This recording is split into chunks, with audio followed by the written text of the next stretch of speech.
brought to you by Puneet Balan Group and Maharashtra Tourism.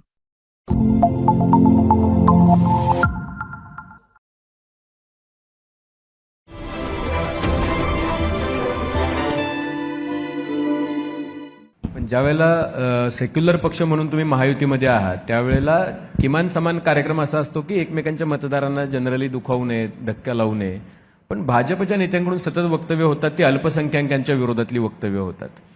Nitesh Rane असतील, गोपीचंद पडळकर असतील किंवा आता नव्यानं हिंदुत्ववादी नेते असतील, ते राज्यभर जाऊन अशा पद्धतीची वक्तव्य करतात. तुम्हाला असं वाटतंय की या सरकारमध्ये राहून राष्ट्रवादी हा ज्या पक्षाची प्रतिमा जी सेक्युलर प्रतिमा आहे ती प्रतिमा पुढच्या काही 3-4 वर्षामध्ये कायम राहील, जेव्हा की तुमचे नेते त्याच्याबद्दल काहीच बोलत नाहीत, त्याच्याबद्दल काही ठोस भूमिका घेत नाहीत? असं आहे की नाही, शेवटी पक्ष सुद्धा जे आहे त्यांचं सुद्धा मतपरिवर्तन तर होतच असेल. एक काळ असा होता की ज्या वेळेला मी सांगितलं की मंडल आयोगाला आपण सपोर्ट करायला पाहिजे, त्यावेळेला शिवसेनेने विरोध केला होता, बाळासाहेब ठाकरेंनी केला होता ना. कदाचित त्यावेळेला बीजेपी पण त्यांच्याबरोबर असेल. पण त्यानंतर आता आरक्षण म्हटल्यानंतर शिवसेना जे उद्धवजी ठाकरे पण विरोध करत नाहीत, बदल. बीजेपी पण विरोध करत नाही, हा बदल आहे ना. आणि त्यानंतर जे आहे की आता सुद्धा जे आहे सगळ्यांना जर व्यवस्थित जर तिकीट देण्यापासून तर निवडून आणण्यापर्यंत आणि पुढे तुमच्या मंत्रिमंडळात घेण्यापर्यंत सर्वसमावेशक अशा पद्धतीनं जर कोण पावलं टाकत असेल तर आम्हाला आणखीन काय पाहिजे. एवढंच नव्हे तर मी आज 91 पासून जे आहे आमच्या प्रत्येक समता परिषदेच्या रॅलीमध्ये पहिली मागणी आमची होती की जात गणना करा. ज्यासाठी आम्ही सुप्रीम कोर्टात गेलो, ज्यासाठी खासदार त्यावेळेला समीर भुजबळ, गोपीनाथराव मुंडे यांना घेऊन उभे राहिले, 100 खासदार उभे राहिले त्यांच्या पाठीमागे, आणि प्रणव मुखर्जींनी सांगितलं करतो म्हणून. परंतु जे करायला पाहिजे ते न करता ते थोडक्यात म्हणजे आम्हाला कात्रजचा घाट दाखवला. ती जातगणना जी आहे 2011 पासून जी सेन्सस कमिशनरच्या मार्फत होणार होती, त्याऐवजी त्यांनी काय केलं, प्रत्येक राज्याला सांगितलं की तुम्ही गावची असेल तर ग्रामविकास खात्याने करायचं, शहरातली असेल तर नगर विकास खात्याने करायचं, आणि त्यामध्ये काहीच हाताशी लागलं नाही. पण याच्यामध्ये आता जर ते म्हणतायत की जात गणना आम्ही करणार, आता काँग्रेसचे राहुल गांधी पण म्हणतायत की जात गणना करणार. आता एक काळ असा होता की काँग्रेसचा सुद्धा ओबीसी आरक्षणाला काही पाठिंबा होता अशातला भाग नाही.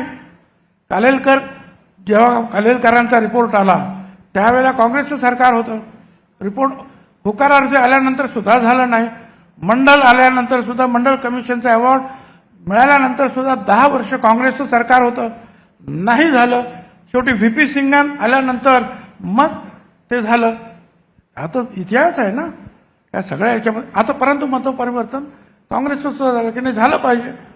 असं आहे की जसं लोकांची शेवटी पक्ष म्हणजे काय, पक्ष म्हणजे काय बोर्ड, पक्ष म्हणजे काय फक्त पक्षाचं ऑफिस, पक्ष म्हणजे तुम्ही आम्ही जे कार्यकर्ते किंवा नेते, आणि त्यांचं मतपरिवर्तन होऊ शकतं ना.